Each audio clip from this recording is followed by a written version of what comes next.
We are live. JT here. Welcome to the huddle. The huddle is where I sit down with successful people from the world of sport and coaching. It's to learn more about their journey to greatness. Why do I have these conversations? Because success always leaves clues. I just want to thank you, whether you are tuning in live as we stream into the Facebook community, whether you are watching the replay on YouTube, whether you're listening to the recording on the podcast. Thank you so much for being here with me and my special guest today. I guarantee you that if you open up your mind, that our special guest today, will share valuable nuggets of wisdom that will not only help you succeed on the football field, but will help you, more importantly, succeed in the game of life. I'm really looking forward. I'm enthused for this conversation. I first reached out to our special guest probably earlier in the year, probably around February or March. But it's a great reminder that life is all divine timing. And I'm so grateful that he was able to carve out some time for us today. My guest is a former CFL vet. He's a speaker. He's a coach. He's a mentor. And most recently, he's become an assistant professor at St. Francis Xavier. My guest in the huddle today is Jonathan Hood. How are you today, brother? I'm pretty good, JT. Thank you for having me on today. Hello, everyone. Glad you can make it and join us. I feel like we're just going to have a really powerful conversation today, and I'm glad to be a part of that. Yeah, I agree. So, brother, I feel like, should I be calling you Jonathan, Professor Hood? What do you go by these days? Well, my students have to call me Professor Hood. That's just it. You can call me Jonathan. You can call me J Hood. You can call me Hood. Right? Yeah. Okay. You have to in different environments. You'll build a different relationship with people. So I try to get them to practice that by calling me Professor Hood. Right. I like it. When I played sports, and even now, I actually still call some of my former coaches coach. Right. That's what they are to me. They're my coach. They're my mentor. So it's Coach Waterman or Coach Daly, Coach Mac.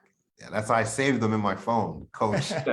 and that's what they will be. And, their role may evolve and their name may evolve, but for the most part, that's what they are in my life. I love that. And I'm sure we'll get into that again, the power of that coach, that mentor, and just that relationship. Before we get started, brother, I just really want to take a moment to acknowledge you. One of the core pillars I live by is, that unconditional love. And I find the best way we can practice that is through acknowledgement, is through gratitude.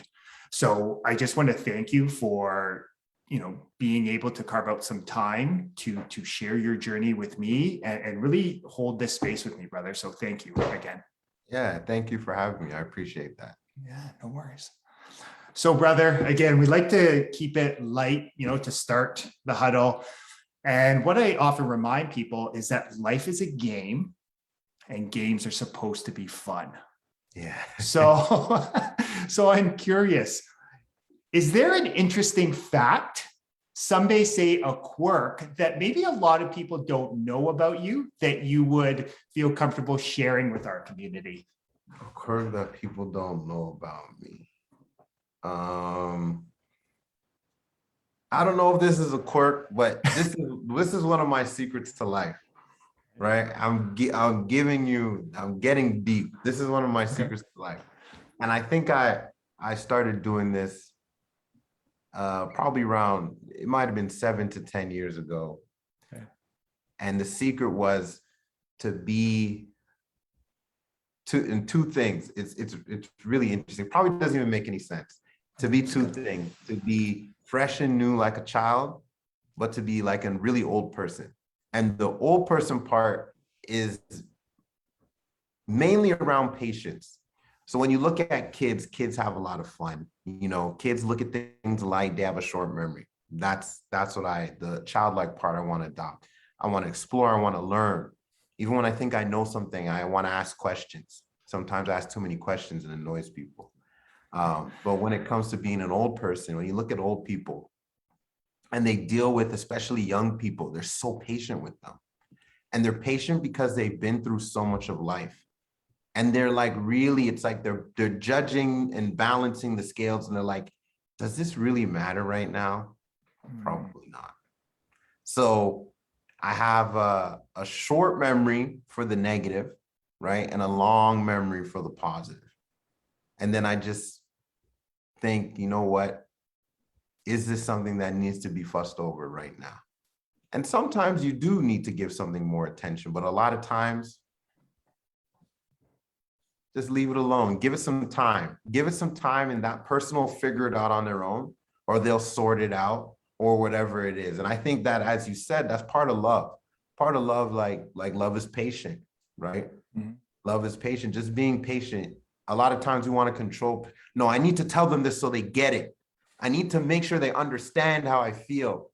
It doesn't matter how many times you say, they probably still won't completely understand you. But if you sit back and give them space, then maybe they have a better chance of understanding when they have an opportunity to reflect and see that you're actually there for them. You know what I love about that, brother, and what I really heard from you was that law of polarity.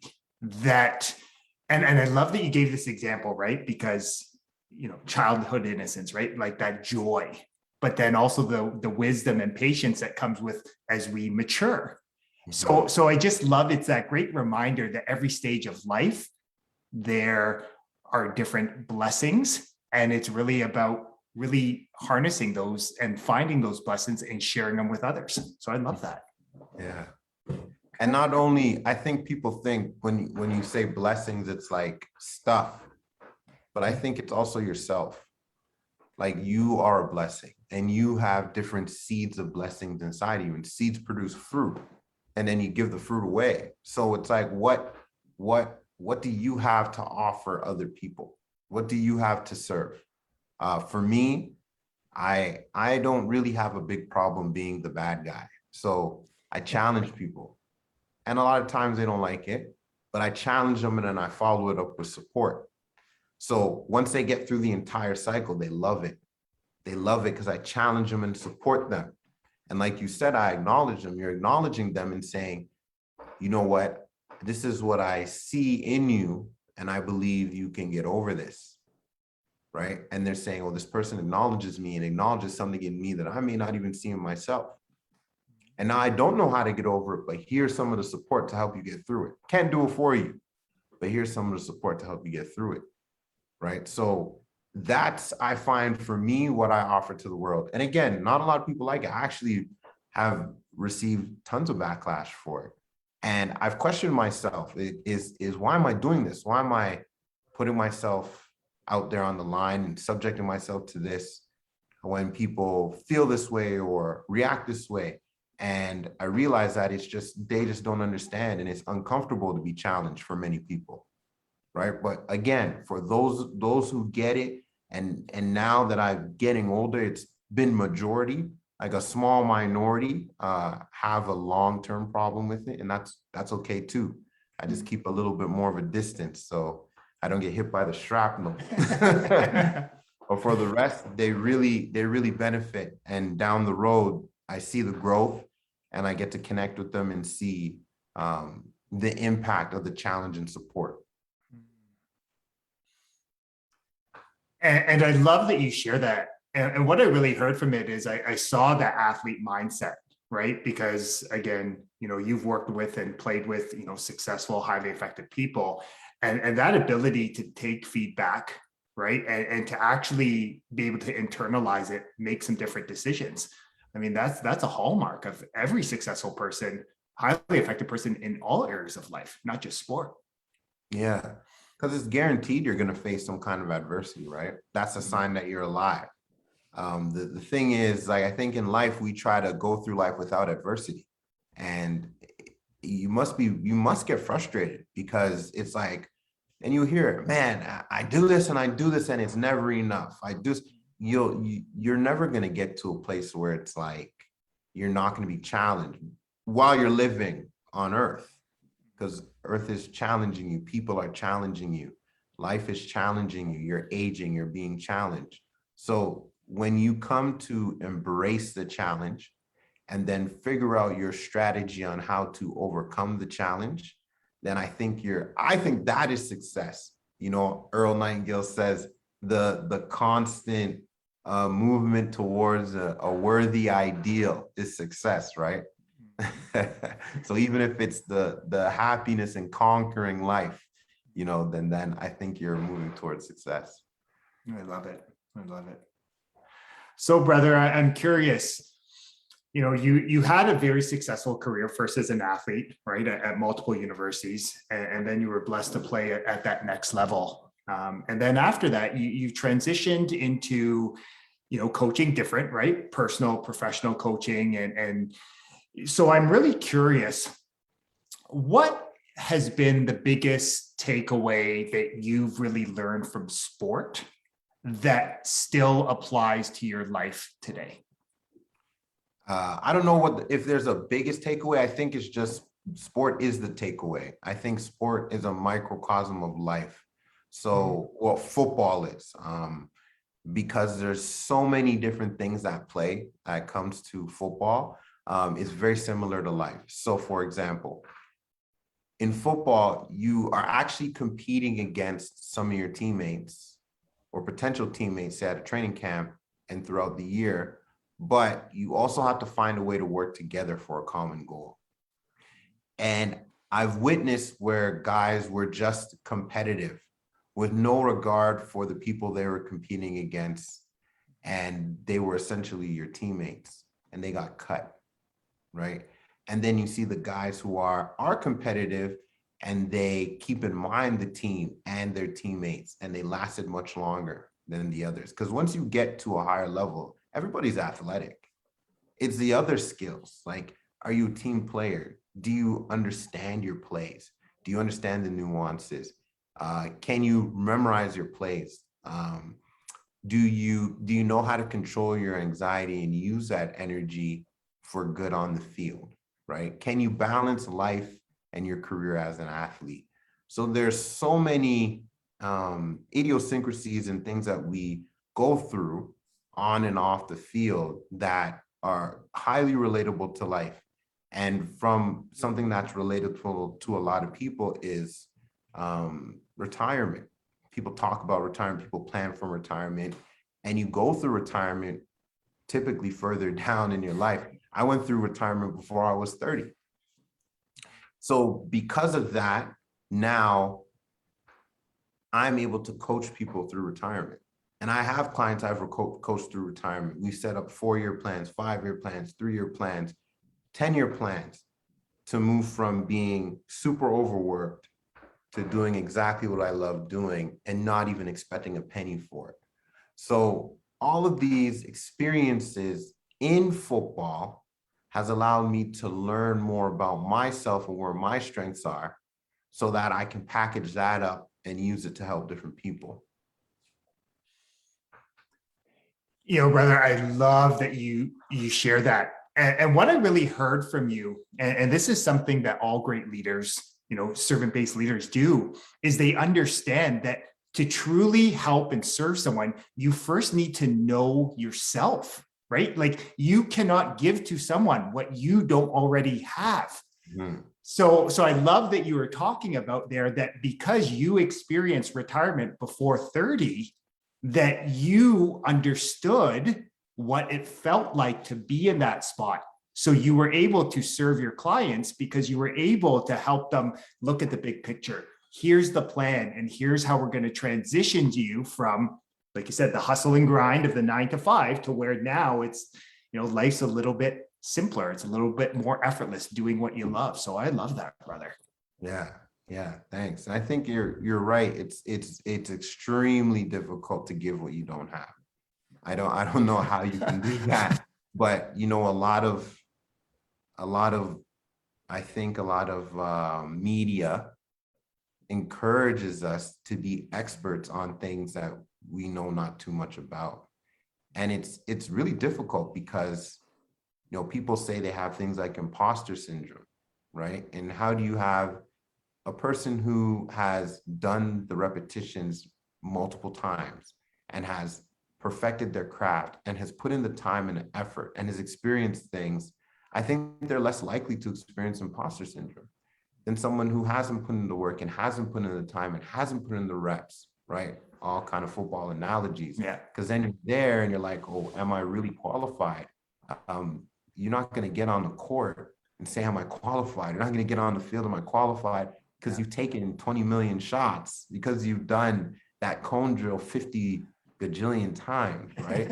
So we do all of these things and they like hurt us. It's like we want the shortcut and we just end up hurting ourselves because we're like, okay, I'm not really qualified, but I'm going to act like I'm qualified. But then while I'm in the session, I'm wondering if people are going to know that I'm not really qualified. So instead of really being in the moment, I'm super anxious and looking over my shoulder. Yeah. And I love that you bring that up, right? And that's the only way, you know, one thing I often share is you can never outperform your self-image. And what is self-image if we really peel it back? It's confidence, right? So you can never outperform your confidence. And this is where I this fake it or make it stuff is, to me, is like some of the biggest BS we've been ever sold. That people can feel it, people can sense it, right? People can just, I don't know, it's that spidey sense that we all have, the intuition. Yeah. That when you've put in the focus, reps, and sets, you build confidence, and that confidence shines through because you're not thinking about me, you're thinking about helping and serving the people you're working with. Yeah. And like you said, that's definitely feelable. People feel that. If you're doing it for selfish gain or you're doing it to serve, people really, really feel that. And from my experience, they gravitate more towards being served and wanting to be served. Yeah. So I'm curious for you, brother. So obviously, like you said, you went through this retirement, quote unquote, retirement before 30. What was the driver? What was your inspiration to get into the speaking space, the coaching and consulting, and starting a nonprofit? Like, what was the driver? What was the inspiration for that decision? Yeah, that's a really good question. For me, when I look back now, I see I kind of move with the flow, you know, like during a football game, you know your play and you know what you're supposed to do, how it's drawn out. But once you get tuned in to the game and you're focused and things happen, you just operate. And it's kind of like they call it flow, and you like kind of lose sense of space and time and you just go with what kind of feels right, what is right. So for me, a series of things happened and I just adjusted and pivoted. And when I was younger, I had goals, but then as I got older, I was like, I'm not going to have these goals anymore because I'll project a goal and then I achieve it. And I'm like, well, this is way different than what I thought. Or I'll project a goal and I not achieve it. And I'll be like, I'm so glad I didn't get there because this is much better. So I'll give you a little taste of that in my life. When I left St. FX. Actually, I love basketball when I was in high school. I was really good in basketball. I went to camps in the States, and I had opportunities to play in front of scouts. I was short, I'm 6'1", shorter than most, and like these guys down there, they're shot. They shoot the lights out, right? And I wasn't like that. Great handles, great hustle, great defense, great court vision, but these guys can shoot the lights out. But I was an aggressive player, and I was able to get into football. And when I started playing, they were like, you know, you could probably take this pretty far. So I stuck in football. I go to university out here, St. FX. I get drafted to the CFL, and I'm playing, and I'm on the practice roster, so I'm not playing in games. So I was allowed to go back to school and play my 5th year of eligibility. And they said, you don't go back to school. We'll re-sign you after school's done. You come back here. We have big plans for you. So I went there under that direction. I went to Western and I didn't really want to go. I was like, I like it here. I thought I was successful, had interceptions in practice. I felt I was outperforming other people. I was like, man, like I could actually hang. And my teammates were like, yeah, you know what? Just wait your turn. But there's a different plan for me. So instead of being like, this goal is shattered, I was like, there's a plan out there for me and something good's going to happen. So I go to Western, I begin my master's degree. And I meet a ton of people who are like great friends of mine right now. Start my master's, take a leave. I'm ready to go back to Edmonton. They cut me. So I'm devastated now, right? But then I connected with someone who's a personal trainer. They said, you should get into personal training. I didn't want to take a corporate job because then if I took this job, how could I leave and go back into football? So I started personal training. I was pretty good at it. Personal training in the day, training myself at night to get back into CFL, right? Learning how to start my own business, run my own business, get back into the CFL. I still have this business, so I keep the business going. Then one of my clients introduces me to a leadership coach. I talk to him, I go to a few conferences, I pick up another mentor who's in the same space. I become a certified leadership coach. A few of my teammates and I were playing ball and we're realizing, you know what, like Canadian talent can hang here, right? What's the main difference? The main difference is that Americans start so young. The fundamentals are second nature to them by the time they get to even university. So we started doing kids camps.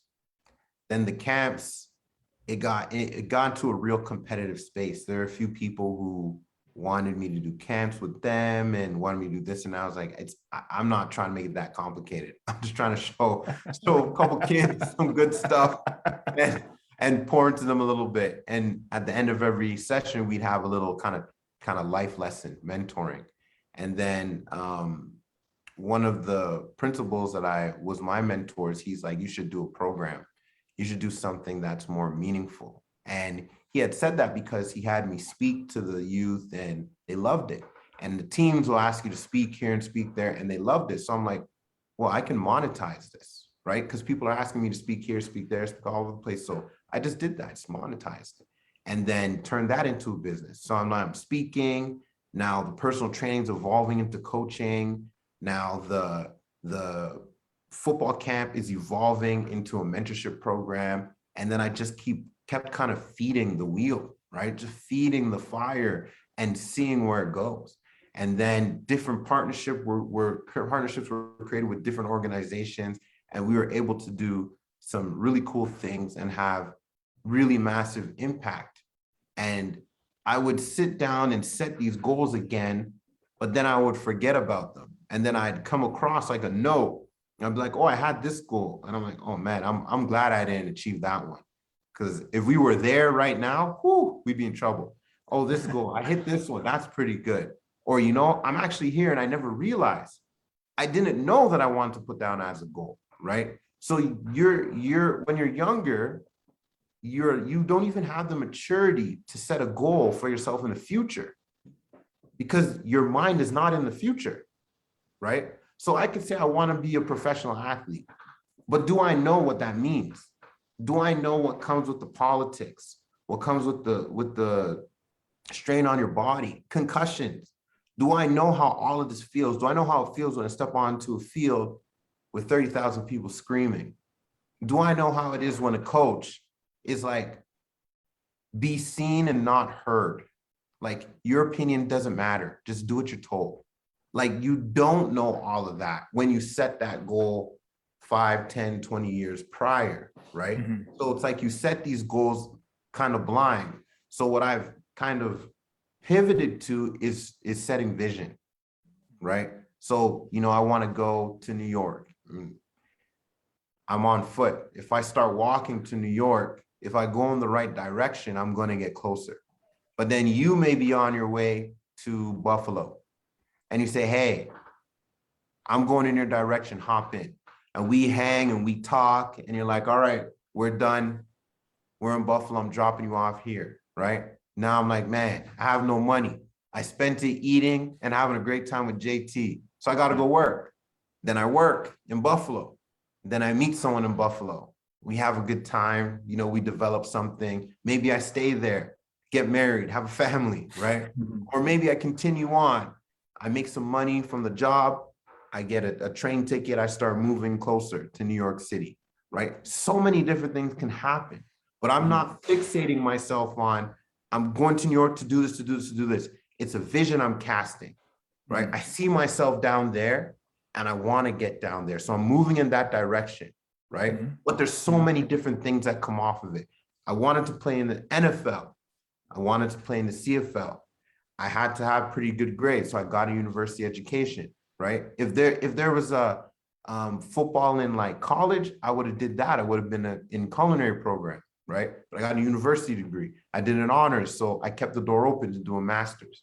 I made good relationships with people on my way so that if something else came up, maybe I can lean on them or they could lean on me, right? So you're going over there, but all of these other things are coming off of it.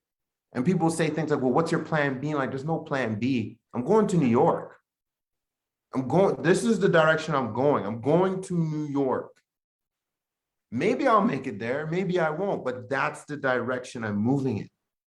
And I find that when you look at it that way, it changes the pressure you put on yourself. It changes the timeline you put on yourself. It changes the expectation, and you're able to focus more on the journey rather than just the destination.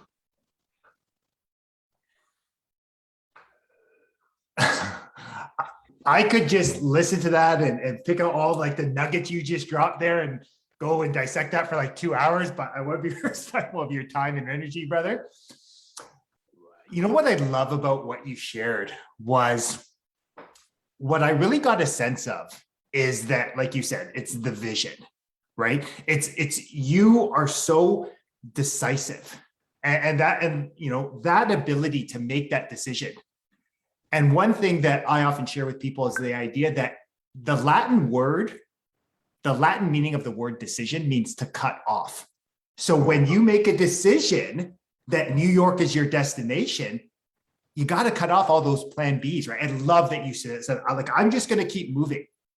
I am taking a guess on the timeline of when I'm going to get there, but I'm going to get there as long as I keep taking those consistent and focused actions, right? So I love that. And the other thing I really got a sense from you, brother, listening to you is you are so detached from the outcome because you know I'm going to reach there.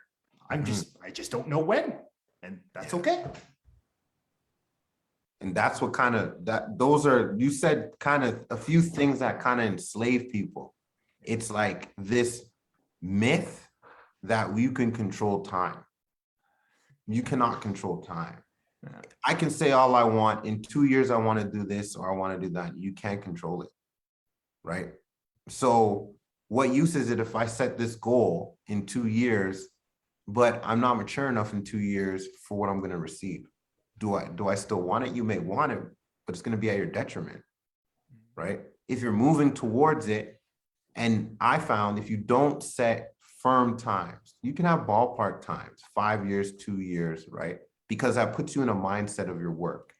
If you just say, eventually I'll get there, you may not be fully bought into the process.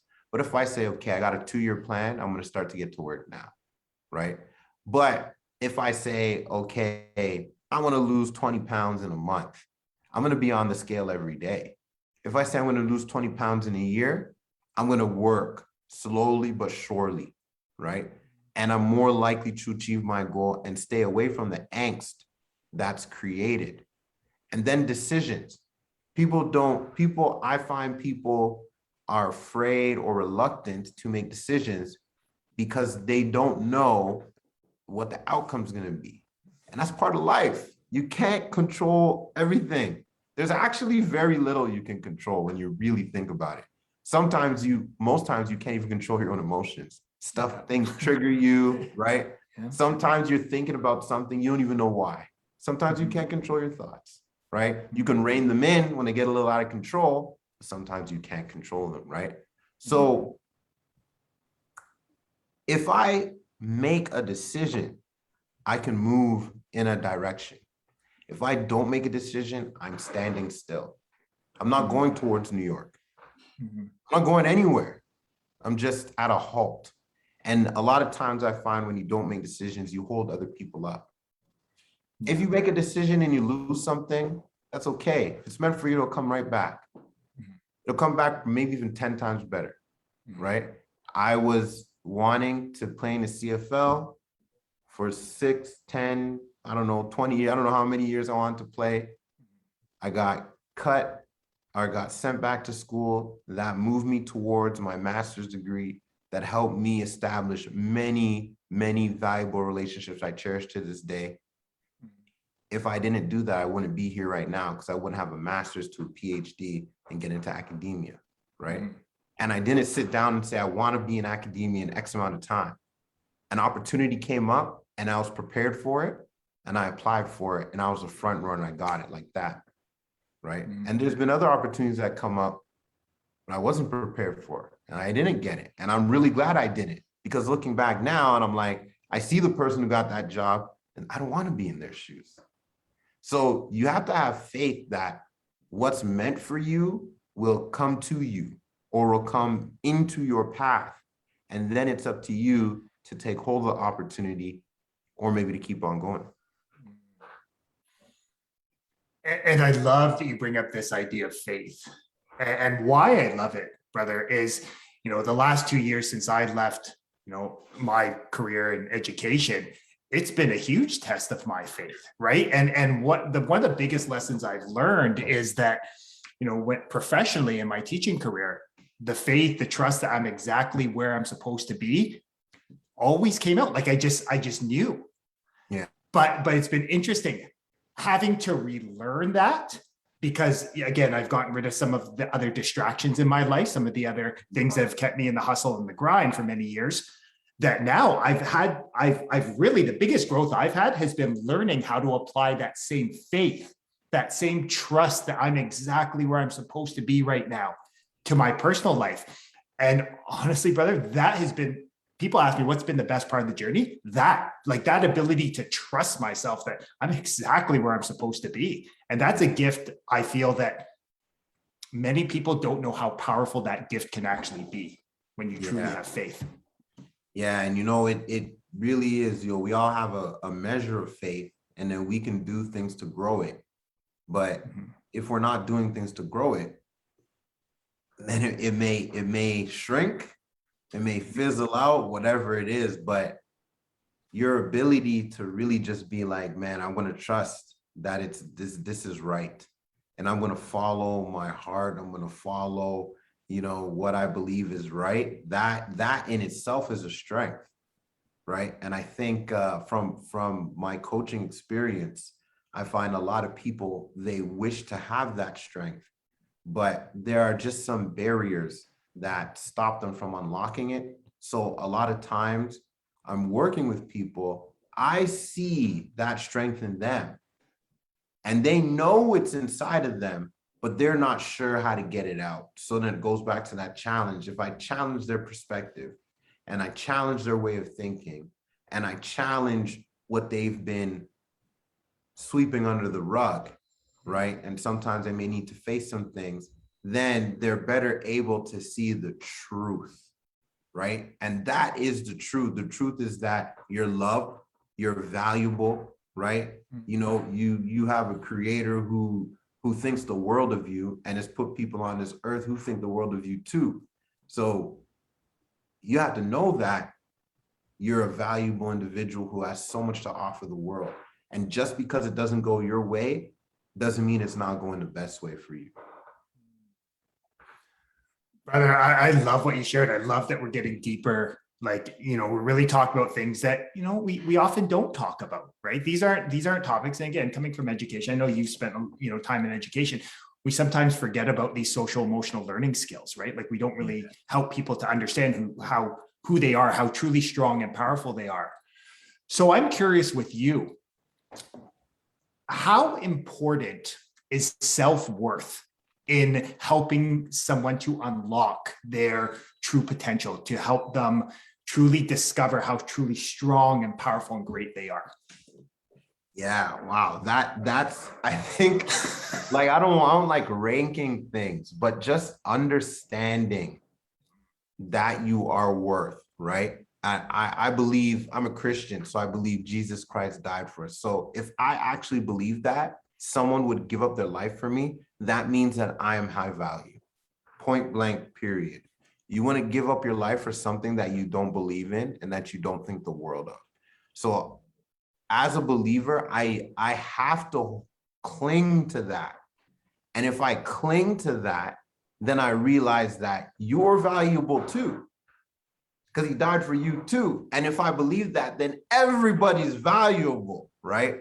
So then that means that, okay, if JT gets upset and he curses me off, is he invaluable?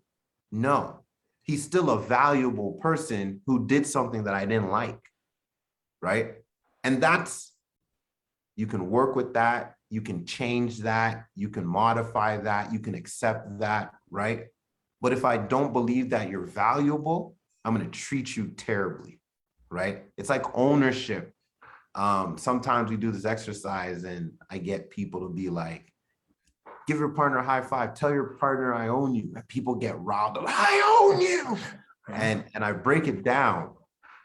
And I say, the reason I say own is because you treat things you own way different than the way you treat things you borrow, right? I have a ton of brothers and sisters. When I borrow or they borrow my stuff, they don't really treat it the same way as when it's theirs.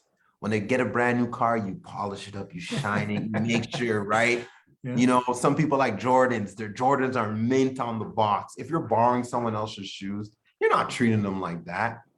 So we take some ownership and say, you know what, I believe that I'm I'm valuable. Like, I can't even explain how valuable that I am. Then I understand if I take ownership of my brother, of my sister, of the person next to me, behind me, they're valuable too. They may be just in different parts of their journey that are revealing different things to them. Then I feel like you have more grace. And then once you have that grace, like we said earlier, can you give what you haven't received, right? You can't, right? But if you accept your value, accept someone, and many people are looking at you and holding you in high regard, then it's easy to give someone else that love and respect, right? And look at them, even when they hurt you. Like, I've hurt a lot of people. I've offended people. I've done the wrong things. I've said the wrong things. I know that. And I know I've also been forgiven. So I have to pay it forward, or else I'm just like spitting in all of their faces and being like, yeah, I deserve your forgiveness, but this person doesn't deserve mine. So for me, and that's why I'm such an advocate for mentorship. When I was younger, I had coaches and teachers and people in my life who poured into me. And I was like, wow, I wouldn't be where I am today if it wasn't for them. So now a large part of my life is doing that for other people and paying that forward. And trust me, JT, I've been in situations, I had a kid spit on me before. Like, I've been in some situations where I'd wanted to fight. I'd want to do whatever, but you can't. You just got to show love, because, you know, that's what conquers all, right? Just love. I love, you know, that you're sharing that. And that word came up a few times, right? That unconditional love. And I think that that's something that, you know, for many years, I didn't truly understand something. Like, intellectually, I got the word, but but before you can understand something, right? And I'm talking spiritually, like, you truly embody unconditional love. You know, I had to learn that from my wife, you know, who I just saw how she selflessly always put the needs of myself and our kids, you know, like that's unconditional love. And where, you know, how I've learned to apply that, and just share with you an experience. There was an opportunity, a professional opportunity that came up for me over the last couple of weeks.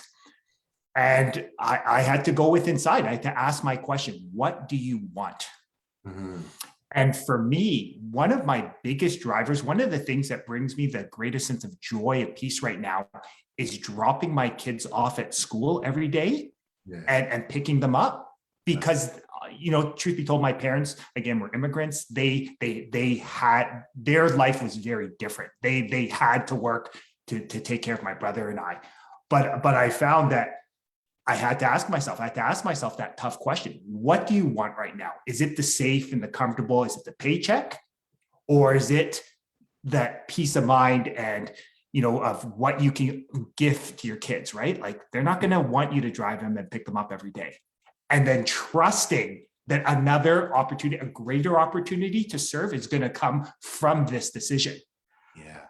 And I remember there was a little bit of this, should I, shouldn't I? And then when I just sort of made peace that, you know what, no, I'm going to go with my heart, what's truly serving my heart. I'm going to drive my kids, pick them up every day this year. Well, and what's going to happen? Something great's going to happen from this.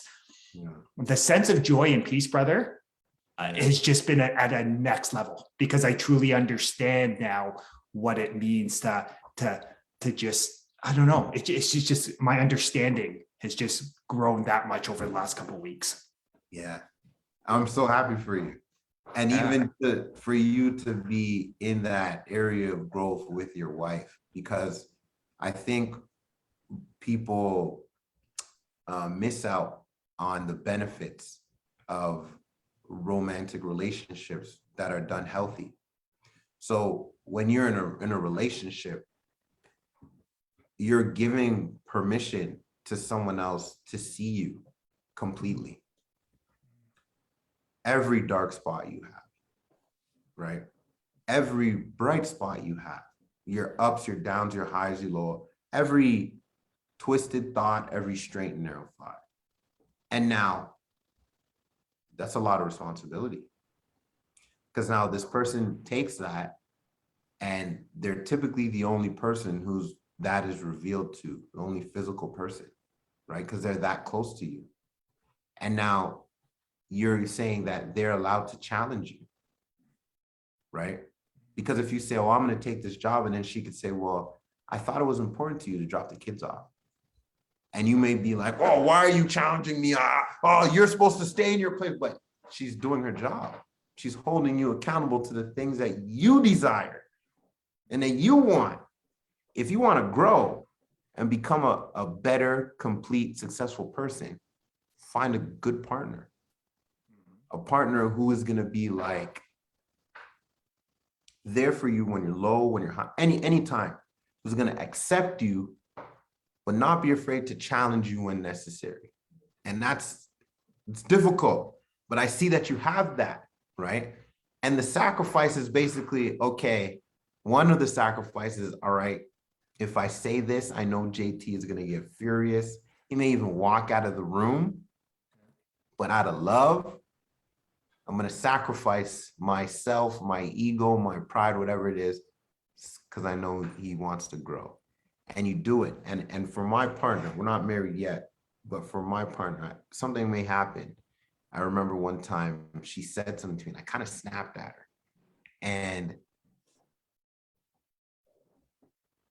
she didn't lash back at me. And then, you know what she did? She went and got some food, and we ate. And you know what? I came to my senses and I apologized because I was hangry. Yeah.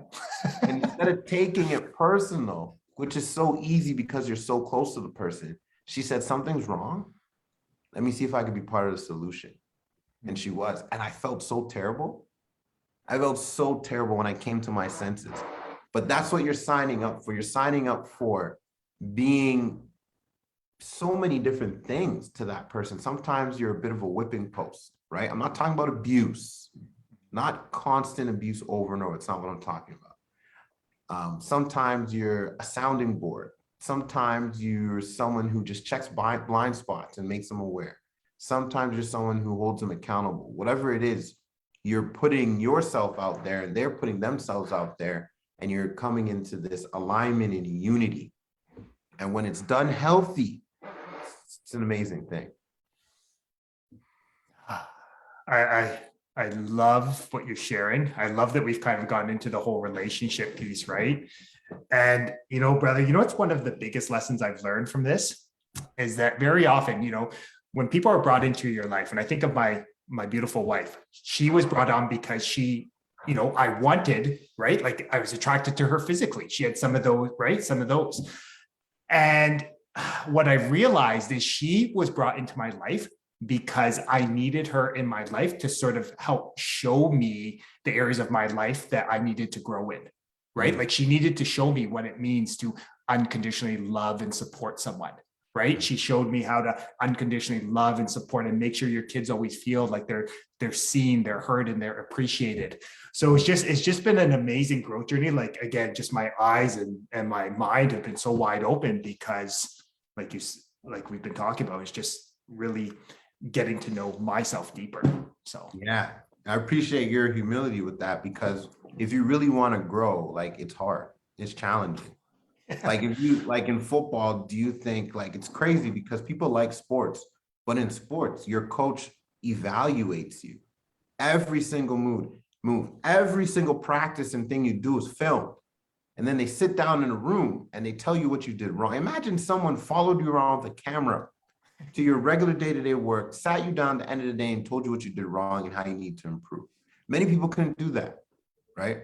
But that's what you're gonna get, something similar, constant feedback in a healthy relationship. That's what you're gonna get if you want to, achieve something great. You're gonna have to find a way to get the spotlight on you and what you're doing right and what you're doing wrong, and do what you can to grow and learn and continue to grow and learn and grow and learn. And for me, I've come to just love learning about myself. If I have a hard reaction, I try to kind of say in the third person, be like, whoa, what's your problem? Right? Like, what triggered you to act like that? Or to be like, when you do something really good, it's like, where did that come from?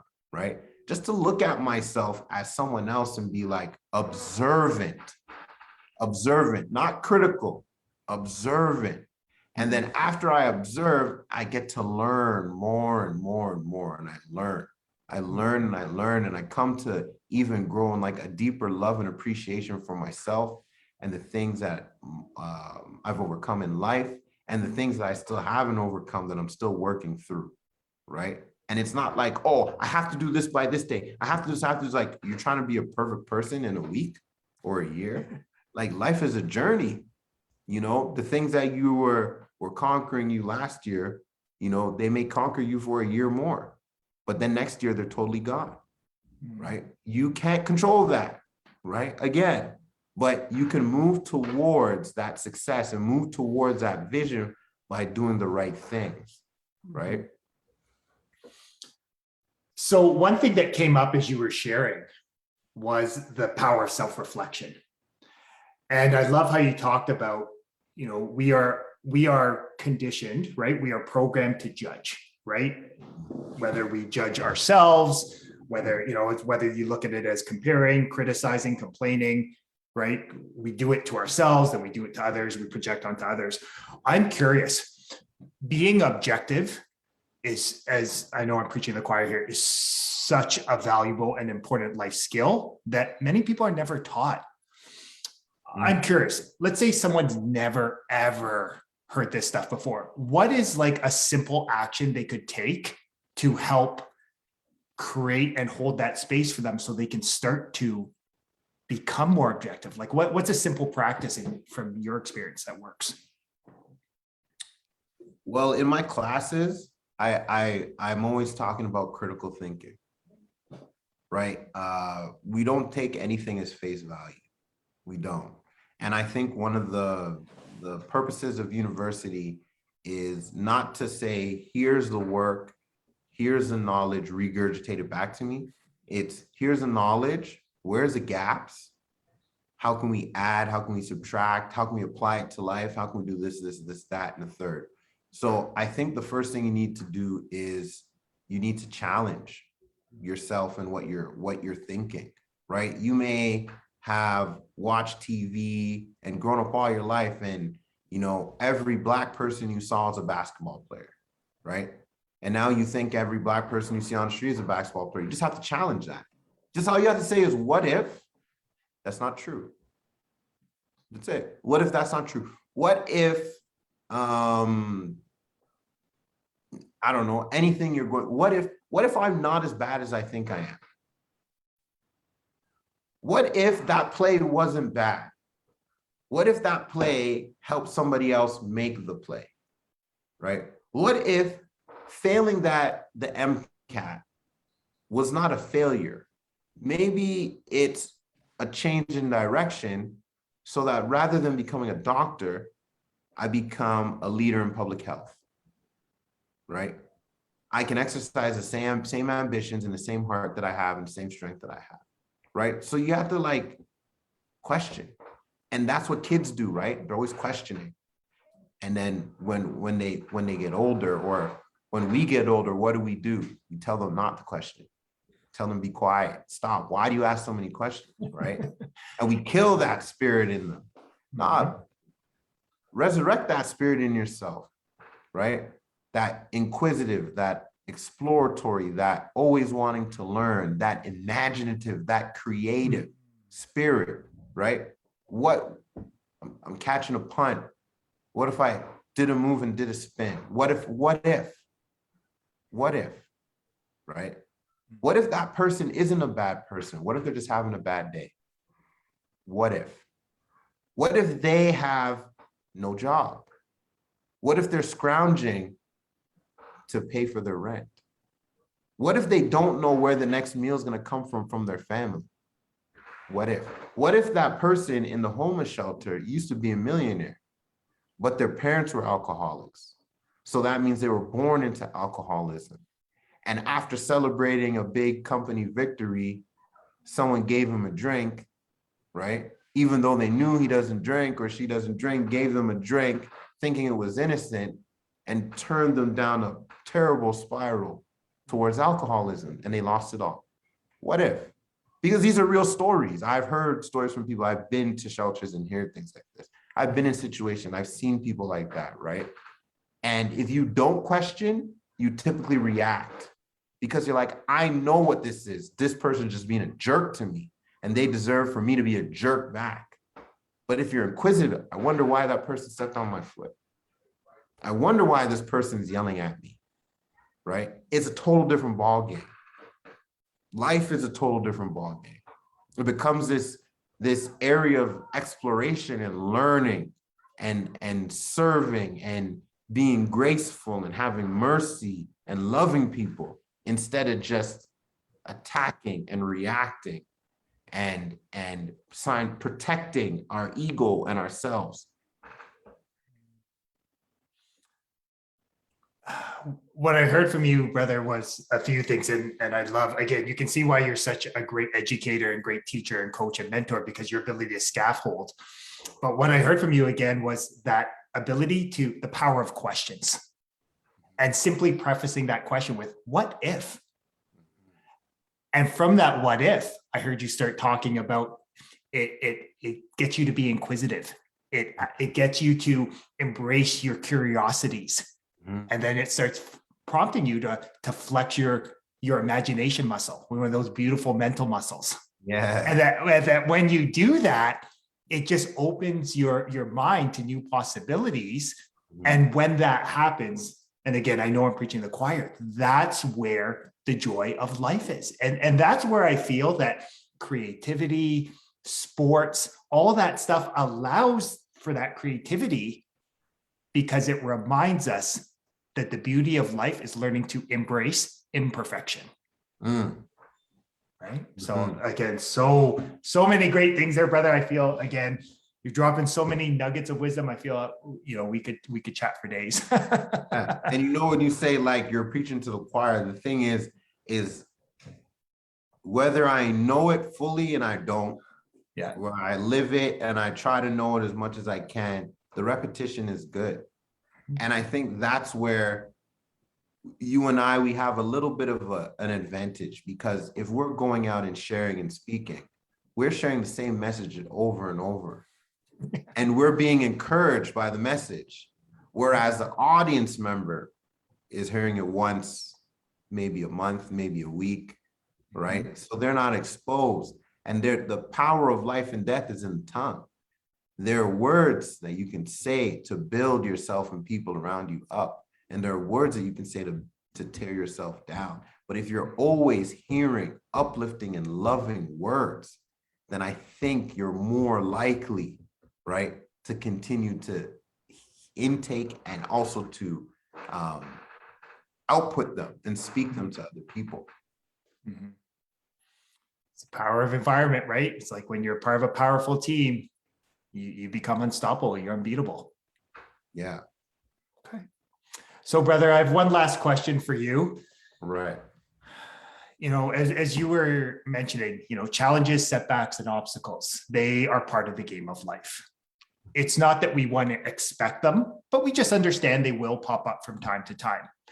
I'm curious, if there's someone that's maybe going through a challenging, a time with lots of adversity, what is a piece of advice that you would offer them that would help them create some positive action and help them create some momentum and get back on their journey to greatness? What is that suggestion you would offer them? Two things. Take time out to pray and give thanks. A lot of times when we have a situation, and I still do this, but my time of transitioning and changing my mind has gotten much shorter, but we'll get fixated on an issue. Like, oh my gosh, the rent is due, or I don't have enough money to do this, or this paper is due, this paper is due, this paper is due, this paper is due. That's all you're focusing on. If you go like, oh, thank God, I'm so glad I have paper to do, right? It changes you from thinking of and ruminating on what you're not doing to giving thanks. It shifts your entire energy, your spirit, everything, right? And I believe that people don't take enough time to pray these days. You put your phone, take this phone, you put it down. You go to a space, just you, and you pray. You take a moment, like just get away. And people think you need to get away physically. They go on these lavish vacations, they come back, they're still tired. It's because they didn't get to tap into that spiritual, that connection with their creator, right? To say, oh man, like this is a lot. Like sometimes I'm just like, God, like this is a lot. Like, I don't know what in the world you want me to do with this. but shoot, I'm here, I'm open, but this feels like I'm being crushed right now. But whatever, I'm grateful, I'm alive. I still have a sound mind and an able body. I'm gonna keep going. And I think that if you take it like that, you take all of the pressure off of yourself and you take the issue off of your mind, because at the end of the day, sometimes we think so hard about these things and we create this image and this reality, and it's false.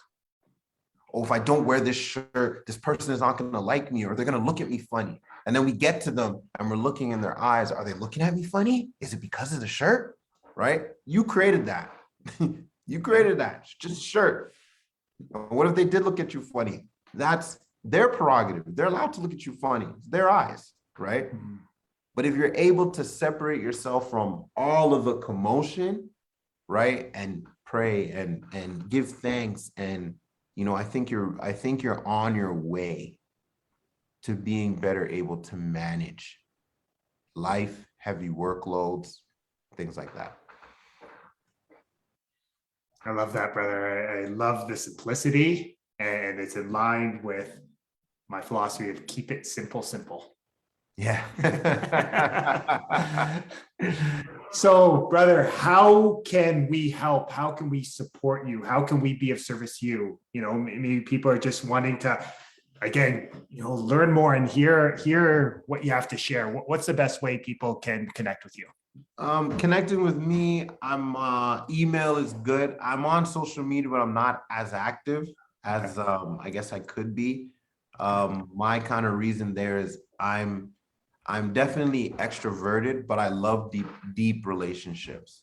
And I find it's harder to get deeper relationships online with people like that through social media. Yeah.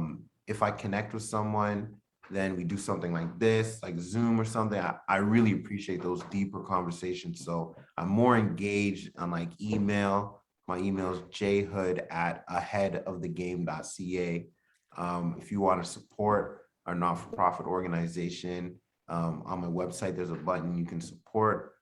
You can check out the program at aheadofthegame.ca. And, you know, for me, I really appreciate when people share their stories. A lot of my former students, they'll email me and tell me where they're at and what they're doing. It's just cool to hear cool things.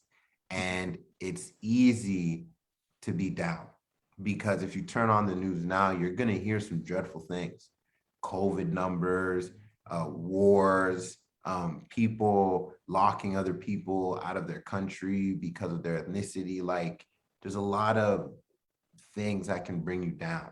But if you're sharing your stories and you're sharing your victory, you have a friend to share something good that's happened in your life, like find that friend, right? And I could be that friend. Send me email, tell me what's happening. Like, I love hearing just stories of people overcoming and people doing well. And so I encourage people to have someone like that. So yeah, those are the ways we can connect. And you can connect for different reasons, whether it's to share a story, whether it's to inquire coaching, whether you know, you want to share your business or whatever. Maybe there's a need that I have that you can fulfill, right? I'm always open to things like that. Okay, I love it. And I'll be sure to share all that in the description of the podcast on YouTube, on Facebook, and just share the ways for people to connect with you. I want to take a moment, brother. I really want to take a moment to acknowledge you. I want to acknowledge you for the man you are, the great partner, the great teacher, coach, mentor, but most importantly, the amazing human being that you are. The one thing that I've truly developed an even greater appreciation for our conversation today is your ability to really foster deep connection. And how you do such a beautiful job of that is by really listening and asking questions and reflecting. And it's just such a powerful reminder of just what the game of life is about, right? It's human connection. Mm-hmm. And so thank you for that, brother. And again, from the bottom of my heart, thank you for providing me that reminder today. Mm-hmm. Yeah, thank you so much for having me. I appreciate that acknowledgement, right? And I think, you know what, for me personally, just being able to follow Christ and be a believer has helped me really, because he's, you know, we're made in his image and his likeness. And so I'm just a reflection. So I'm just trying to reflect as much as I can. So I'm grateful that you're feeling the reflection, and I'm glad I could bring something positive into your life. Definitely, brother. I love it. So here's my challenge to each of you, whether you're watching, whether you're listening. Jonathan dropped so many valuable nuggets of wisdom that will not only help you succeed on the field, but will help you succeed in your health, in your relationships, in your finances, in your school, in your business, but most importantly, in the game of life. But one thing I often remind you is that knowledge is potential power. It's the consistent and focused application of this great knowledge that actually creates that vision, that actually helps you create the results that you want. So apply one of these nuggets of wisdom to your life today and go achieve your next level of greatness. You are worthy of greatness. You are deserving of greatness. You are greatness. I look forward to chatting with you next time in the huddle. Have a great and a blessed start to your day. Chat soon, everyone.